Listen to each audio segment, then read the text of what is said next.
کہانی کے آغاز میں اپنے دور کی ایک مشہور بچوں کے کھلونے بنانے والی فیکٹری پلے ٹائم کو کا پرانا اشتہار چل رہا ہوتا ہے، جس میں اس فیکٹری کی مشہور ترین گڑیا پاپی کو دکھایا جاتا ہے اور بتایا جاتا ہے کہ پاپی سب سے پہلی ایک نہایت دانشور گڑیا ہے جو اصلی انسان کی طرح باتیں کرنے کی ماہر ہے۔ پھر اشتہار ختم ہونے کی بجائے اچانک سے ایک پر اسرار منظر کی طرف بدل جاتا ہے، جس میں ایک دروازہ دکھایا جاتا ہے جس کے ارد گرد کی دیوار پر پاپی پھول کی تصویر بنی ہوتی ہے۔ یہاں پتا چلتا ہے کہ یہ ویڈیو اور اس کے ساتھ موجود ایک پر اسرار خط پلے ٹائم کو کے پرانے ملازم پلیئر کو بھیجا گیا ہے۔ یہ بھی پتا چلتا ہے کہ خط کے لکھنے والے نے پلیئر کو پلے ٹائم کو کی ترک شدہ فیکٹری میں آنے کی دعوت دی ہے تاکہ وہ یہ حقیقت جان سکے کہ 10 سال پہلے پلے ٹائم کو میں ایسا کیا ہوا تھا کہ وہاں موجود یا آنے والے تمام انسان راتوں رات اچانک سے غائب ہو گئے اور یہ فیکٹری کوئی نشان چھوڑے بغیر ایک دم سے ایک ڈراونے کھنڈر میں تبدیل ہو گئی۔ خط میں ایک پراسرار پیغام بھی لکھا ہوتا ہے کہ ہم ابھی تک یہاں موجود ہیں اور پلیئر فیکٹری کے اندر پاپی فلاور کی تلاش کرے۔ پلیئر اب اس پراسرار راز کی حقیقت دریافت کرنے پلے ٹائم کو کی ترک شدہ فیکٹری میں داخل ہو جاتا ہے، جہاں اسے ایک عجیب سا نہایت ہی ڈراونا ماحول ملتا ہے۔ فیکٹری میں آگے جانے کے لیے پلیئر کو داخلی دروازے میں سیکیورٹی کوڈ ڈالنے کی ضرورت ہوتی ہے، تو پھر پلیئر فیکٹری کو ایکسپلور کرنے لگتا ہے۔ جب پلیئر کو سیکیورٹی کوڈ مل جاتا ہے تو وہ اس کی مدد سے ایک نئے کمرے میں داخل ہو جاتا ہے، جہاں اسے پلے ٹائم کو کا ایجاد کردہ ایک عجیب سا خصوصی ڈیوائس گریب پیک ملتا ہے۔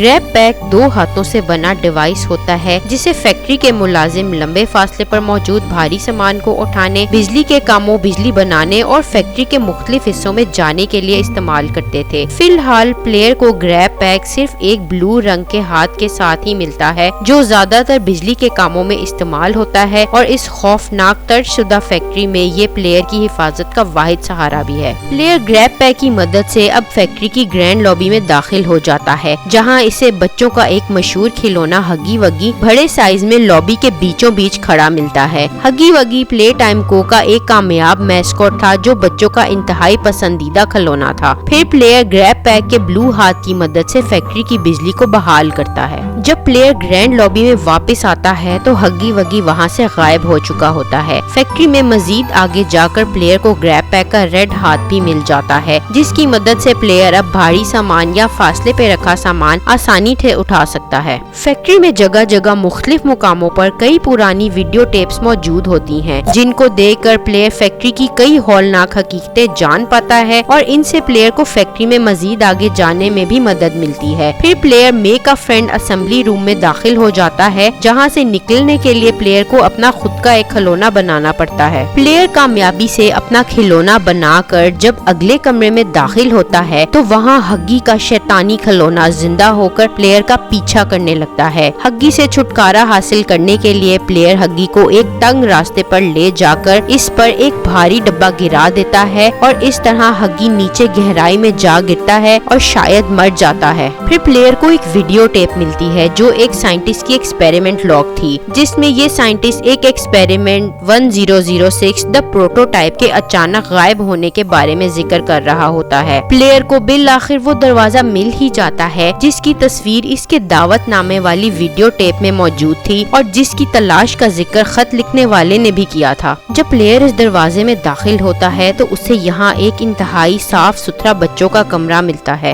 جہاں اسے شیشے کے ڈبے میں بند ایک پاپی گڑیا بھی ملتی ہے۔ پلیئر جب یہ شیشے کا ڈبہ کھولتا ہے تو کمرے میں اچانک اندھیرا ہو جاتا ہے اور پاپی گڑیا کی آواز آتی ہے جس میں وہ کہتی ہے کہ تم نے میرا ڈبہ کھول دیا ہے۔ اس سے یہ اندازہ ہوتا ہے کہ پاپی گڑیا بھی ہگی وگی کی طرح زندہ ہے۔ اگلے سین میں دکھایا جاتا ہے کہ پلیئر اصل میں بے ہوش ہو گیا تھا اور اب پاپی گڑیا اسے اٹھانے کی کوشش کر رہی ہے۔ جب پلیئر کو ہوش آتا ہے تو وہ فیکٹری کو دوبارہ ایکسپلور کرنے لگتا ہے اور پھر پلیئر کو پلے ٹائم کو کے بانی ایلیٹ لوڈوگ کا دفتر مل جاتا ہے۔ یہاں پلیئر کو ایک اور ویڈیو ٹیپ ملتی ہے جس میں بتایا جاتا ہے کہ ایلیٹ لوڈوگ ایک خاندانی آدمی ہونے کے باوجود طلاق یافتہ تھا۔ طلاق کے بعد ایلیٹ نے اپنی ساری زندگی بچوں کے لیے نئے اور انوویٹو کھلونے بنانے میں وقف کر دی۔ شروعات میں ایلیٹ کا بنایا کوئی بھی کھلونا کچھ خاص کامیاب نہیں تھا۔ پھر 1960 میں ایلیٹ کی کسی قریبی رشتہ دار کی وفات ہو گئی، جس کی وجہ سے یہ کافی افسردہ ہو گیا، مگر اس نے ہمت نہیں ہاری اور اپنے غم پر قابو پا کر پلے ٹائم کو نامی بچوں کے کھلونے بنانے والی کامیاب ترین کمپنی کی تعمیر کی۔ پھر ویڈیو اچانک بند ہو جاتی ہے۔ اب پلیئر کی ملاقات پاپی سے ہوتی ہے، جو اسے اس کے بے ہوش ہونے پر معافی مانگتی ہے اور بتاتی ہے کہ اس فیکٹری سے باہر جانے کے لیے پلیئر کو گیم اسٹیشن میں موجود ٹرین پر سوار ہونا ہوگا، جو کچھ خاص کوڈز کی مدد سے ہی چل سکتی ہے۔ پاپی پھر پلیئر کو کہتی ہے کہ وہ پلیئر کو کوڈز دینے میں مدد کرے گی۔ اس سے پہلے کہ پاپی پلیئر کو ٹرین کے کوڈز دے پاتی، اسے اچانک سے ایک پنک لمبا ہاتھ اغوا کر لیتا ہے۔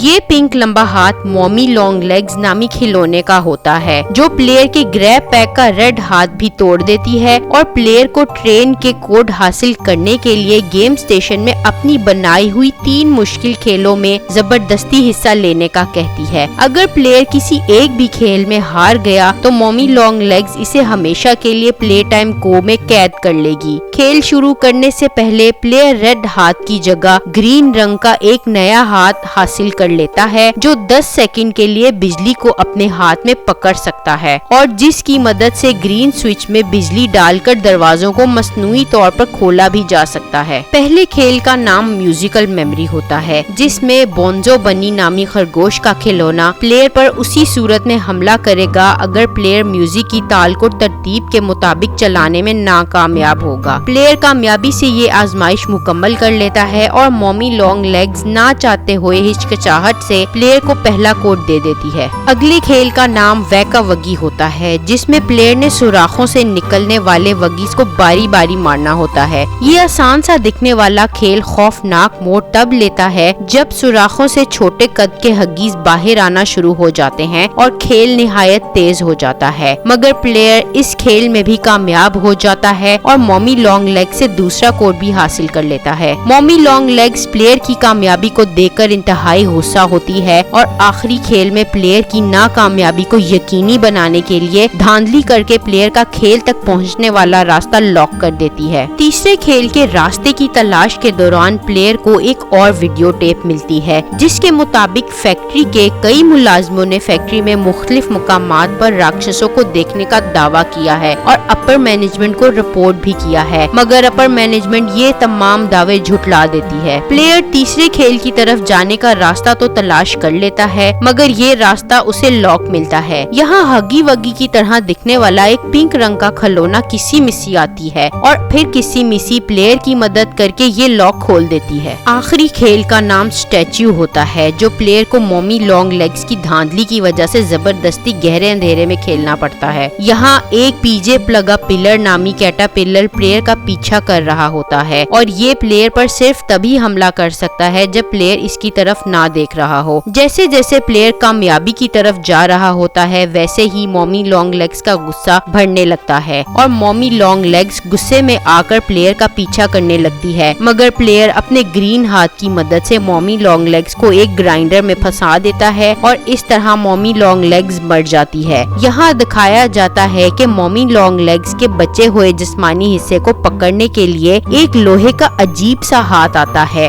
جس سے یہ پتا چلتا ہے کہ اس فیکٹری میں کوئی انتہائی خوفناک طاقت موجود ہے جو یہاں موجود تمام کھلونوں پر راج کرتی ہے۔ پاپی پلیئر کو گیم اسٹیشن کی ٹرین کا آخری کوڈ دے دیتی ہے۔ ٹرین پر چڑھنے سے پہلے پلیئر کو ایک اور ویڈیو ٹیپ ملتی ہے، جو ایک اور سائنٹیفک لاگ ہے، جس میں ایکسپیریمنٹ 1006 دا پروٹوٹائپ کے پرتشدد رویے کی وجہ سے ایک سائنٹسٹ کی ہلاکت کا ذکر ہوتا ہے اور اس بات کا بھی ذکر ہوتا ہے کہ فیکٹری سے بھاگنے کے لیے پروٹوٹائپ کس طرح نئی قسم کی چالاکیاں کر رہا ہے۔ پلیئر بالآخر ٹرین کو ان تینوں کوڈز کی مدد سے چلا کر بظاہر فیکٹری سے باہر جانے لگتا ہے کہ اچانک پاپی پلیئر کو دھوکہ دے کر ٹرین کا رخ ایک نامعلوم راستے کی طرف موڑ دیتی ہے اور پلیئر سے کہتی ہے کہ وہ پلیئر کو ابھی یہاں سے جانے نہیں دے سکتی، کیونکہ وہ پلیئر کی مدد سے پلے ٹائم میں ہوئے ایک خوفناک واقعے کا حساب لینا چاہتی ہے۔ پھر ٹرین بے قابو ہو کر کریش کر جاتی ہے اور بے ہوش ہونے سے پہلے پلیئر کی نظر ایک بورڈ پر پڑتی ہے جس پر پلے کیئر لکھا ہوتا ہے۔ پلیئر کو جب ہوش آتا ہے تو وہ دیکھتا ہے کہ ایک شیطانی کھلونا کیٹ نیپ پلیئر کو ایک بھٹی میں کوڑے کی طرح پھینک رہا ہے۔ یہاں یہ بھی معلوم ہوتا ہے کہ کیٹ نیپ کا تعلق اسمائلی کٹرز کے کھلونوں کی قسم سے تھا۔ کیٹ نیپ کا مقصد ان بچوں کو پرسکون کر کر سلانا تھا جنہیں رات کو نیند نہیں آتی تھی، مگر